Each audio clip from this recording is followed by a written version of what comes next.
Hey everyone, I'm Jordan and welcome back to Peak Adventures. Today we're diving into SCarowinds 2025 at Carowinds, the park's massive Halloween haunt event marking its 25th anniversary.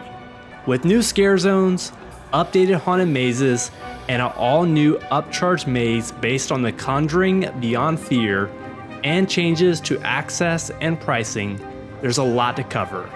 I'll break everything down from the atmosphere and attractions to strategies, crowds, and whether this year's event is worth your money. Let's get into it.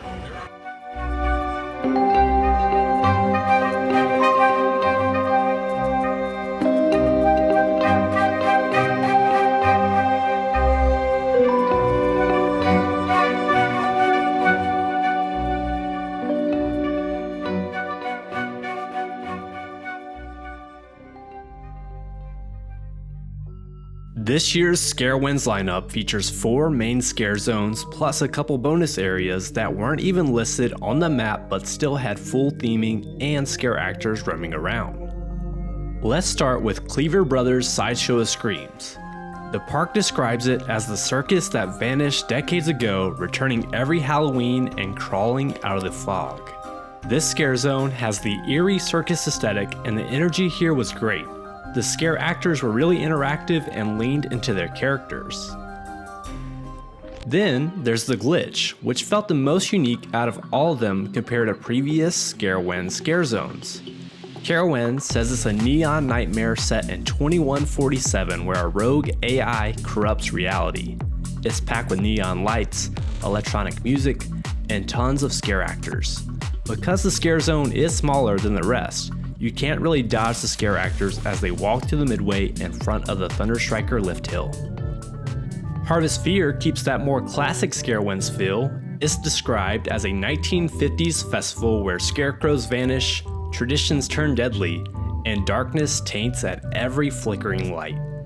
It has carnival booths, props scattered along the midway, and of course, plenty of chainsaws. This one always draws big reactions from guests. And then there's the Hallow, my personal favorite for this year, which brings that traditional Halloween energy. Carowinds also describes this one as twisted fields where townsfolk transform into vine lace husk, worshipping an ancient force. The cast in this zone was the most interactive of the night. They really played into their roles, walking around with potion bottles and strange props that tie into the story. Overall, the scare zones look great this year and were fun to explore, though a few things could make them even better. The Hallow could really use some focused lighting to highlight all those pumpkins and props. Cleaver Brothers would benefit from louder music and a few more circus-style set pieces. The Glitch would feel even more immersive if its big props and shipping containers were placed in the middle of the midway instead of off to the side, forcing the guests to walk through it. And Harvest Fear could use some dimmer lighting and heavier fog to nail that creepy fall festival vibe. Even with those tweaks, the zones had strong energy overall, and it's cool to see so many different themes and tones represented across the park. Outside of these scare zones, the bonus spots included one right past the front gate with tombstones and mausoleums, and another in Thrill Zone with the SCarowinds sliders. It was a nice surprise to have 2 extra areas with scare actors during SCarowinds 2025. Moving on from the scare zones, let's talk about the haunted mazes. Unlike past years when haunted mazes were included with the mission, this year requires a haunted attraction pass. Prices vary depending on the night, $10 to $30 for the regular pass, $49 and up for a single-use haunted attraction express pass, or $89 and up for the all-season haunted attraction pass, which also includes single-use entry into the Conjuring Beyond Fear. Whether that's worth it is debatable. Personally, it doesn't feel as valuable knowing haunted houses used to be included for free. I picked up the all-season Haunted Attraction Express Pass, which includes Fright Lane access and one admission into the Conjuring Beyond Fear. Honestly, it's worth the upgrade if you want to get the most out of the event, by going multiple times throughout the season, and of course, visiting the Conjuring Beyond Fear with each visit.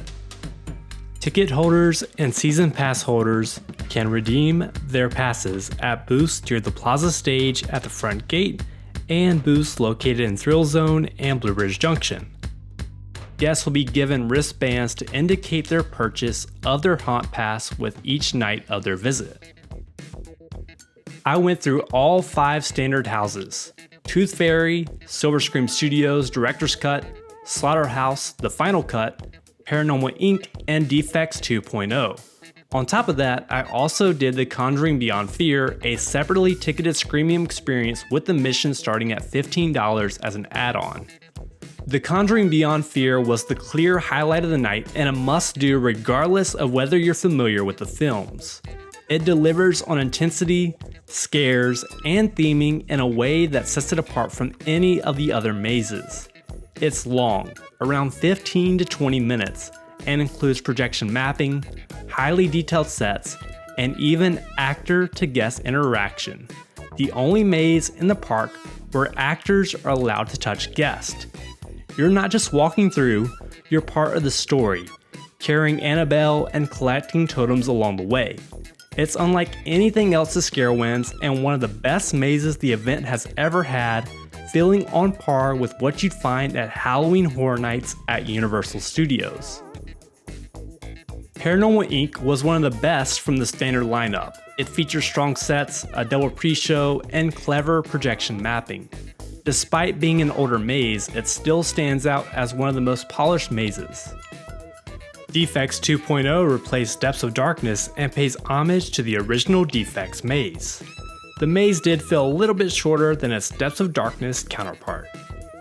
The Tooth Fairy received some set and prop changes for the 25th anniversary, and the cast working this maze have done a great job with their scares. Silver Scream Studios' Director's Cut leaned into nostalgia, highlighting scenes from past SCarowinds attractions like Last Laugh in 3D and Camp Kilauea. Slaughterhouse, The Final Cut, was the least changed and felt the most familiar from previous SCarowinds years. As for scares, it varied. Some runs felt perfectly staffed and well-timed, while others had noticeable dead spots. Operations were generally smooth and well-paced without major conga lines, but multiple walkthroughs really made the difference between a good experience and a great experience. One common weak point among the mazes were the pre-shows, as Silver Scream Studios, Paranormal Inc., and Defects 2.0 all feature opening dialogue from actors before traversing the maze. The issue with the pre-show is that all the actors either don't have microphones, or the microphones they do have are so quiet that you can't quite make out the backstory that the actors are trying to provide, making the pre-show kind of pointless. SCarowinds also put effort into live entertainment, making it a solid alternative if you're not doing mazes.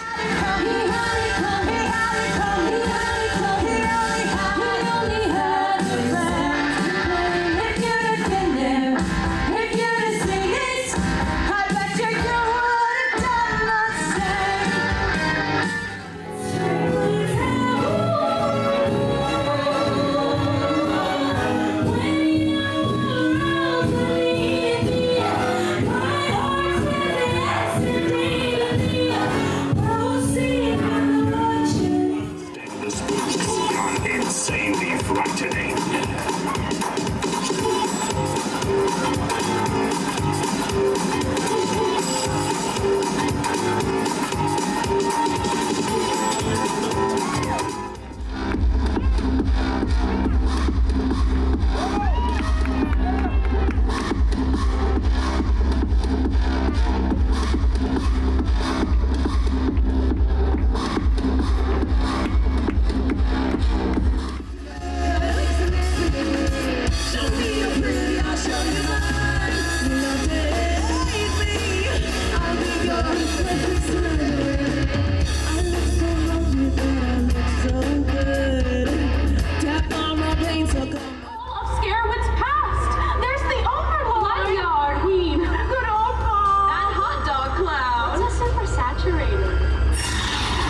Wake the Dead is the marquee show in the Carowinds Theater. It's a mix of music, dance, and mystery where the audience votes to decide who the murderer is. It's interactive, but compared to last year, it felt slightly weaker. The Awakening serves as the opening ceremony, introducing Mandax, this year's mascot. Depraved and the Bon Bon Burlesque Troupe are both dance-heavy shows. Depraved is decent, but the Bon Bon Burlesque Troupe is the weakest show with limited seating, an odd elevated stage setup, and redundancy in the dances performed. Halloween Hootenanny brings a live band and singers to County Fair and adds to the festive atmosphere. The Thrill Shop even had live entertainment, with Lady Luck performing lounge-style music while guests enjoyed cocktails. For those looking for thrills, all the major rides are open during SCarowinds except for Camp Snoopy rides. Lines for rides can get long, especially on Saturday, but you'll find lighter waits on Fridays or Sundays. Saturdays are by far the busiest and not the best experience if you want to avoid long waits. Operations overall felt smooth. The only real bottleneck was at the ID checkpoint in the parking lot, which added extra time and walking distance before you even get to the front gate. SCarowinds offered some specialty food and drink items for the 25th anniversary. New themed cocktails for the Conjuring experience, Silver Scream Studios popcorn mix, and themed milkshakes at Shake Central. However, this year's event did not include any menu changes for the entrees at the park restaurants like last year. Merchandise was stronger with a full 25th anniversary collection, new ride-specific designs like a SCarowinds Fury 325 shirt, interactive lanterns that trigger effects around the park, and the ever-popular Nobu necklace for those who want to avoid scares in the scare zones. If you're planning a trip, here's the best order of attack. Start with the Conjuring as soon as the gates open. Lines build quickly and move slowly. After that, head for Fury 325 if that's a priority. Mix in mazes, shows, and rides throughout the night.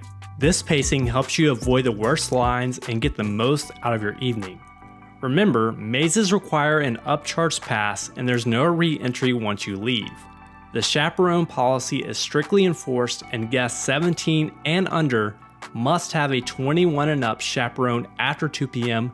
that must stay with them throughout their night at the park. Overall, my highlight of the season was hands down the Conjuring Beyond Fear. Would I recommend SCarowinds this year? Absolutely. If you've never been before, while it doesn't reach the level of Universal's Halloween Horror Nights, SCarowinds stacks up well against regional haunts like SeaWorld's Howl-O-Scream or SCarowinds' sister park Kings Dominion, and even has advantages like rides and shows that local haunts don't offer.